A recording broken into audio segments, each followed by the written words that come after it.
ठंड का कहर, एक सास बहू की कहानी।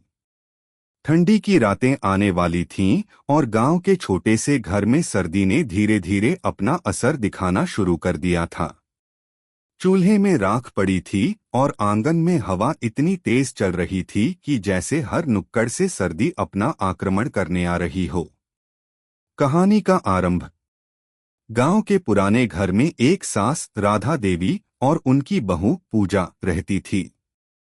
राधा देवी एक कड़ी मेहनत करने वाली महिला थीं, जिनकी उम्र करीब 60 वर्ष थी, लेकिन उनके अंदर की ऊर्जा कम नहीं हुई थी।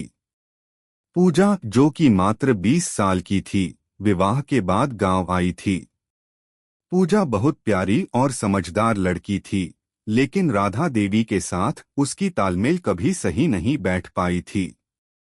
अगर आप अपनी माँ से प्यार करते हो और उनको हमेशा खुश देखना चाहते हो तो चैनल को सब्सक्राइब करो, लाइक करो, जय माता दी कमेंट करो। बहुत ही जल्द आपको खुशखबरी मिलेगी। प्लीज वीडियो को लास्ट तक जरूर देखें। अब आगे सुने।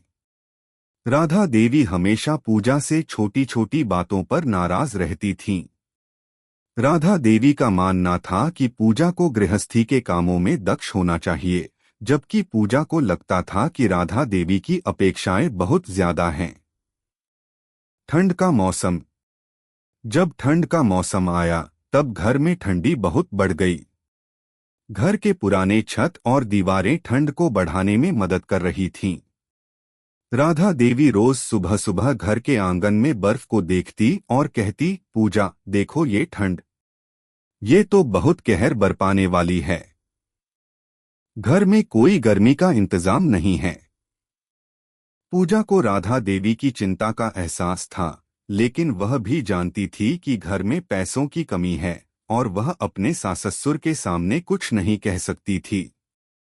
पूजा का दिल यह चाह रहा था कि वह राधा देवी को खुश रखे, लेकिन उसका दिल यह भी चाहता था कि वह अपनी आजादी को महसूस करे। राधा देवी का कठोरता और पूजा की चिंता।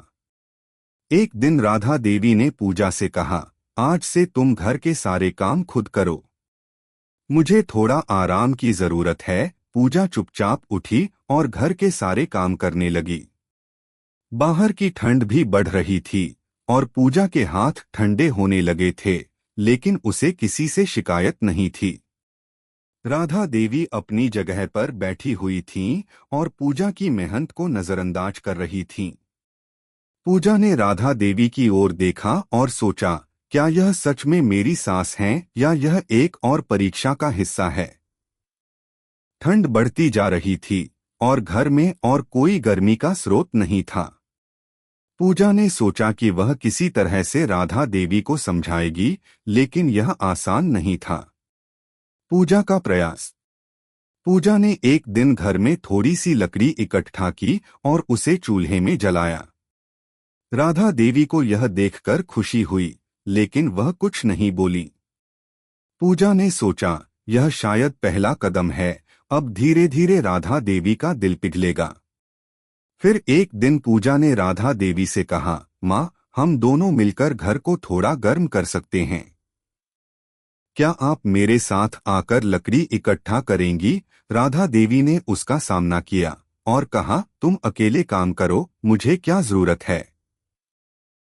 पूजा ने फिर से अपने दिल को समझाया और ठंड में बाहर जाकर लकड़ी इकट्ठा करना शुरू किया। जैसे जैसे पूजा लकड़ी इकट्ठा करती गई, उसे यह एहसास होने लगा कि उसकी मेहनत ही उसकी सबसे बड़ी ताकत है। सर्दी का कहर और सास बहू का रिश्ता। दिनों दिन ठंड बढ़ती गई और एक रात घर में बर्फ की परत जम गई थी।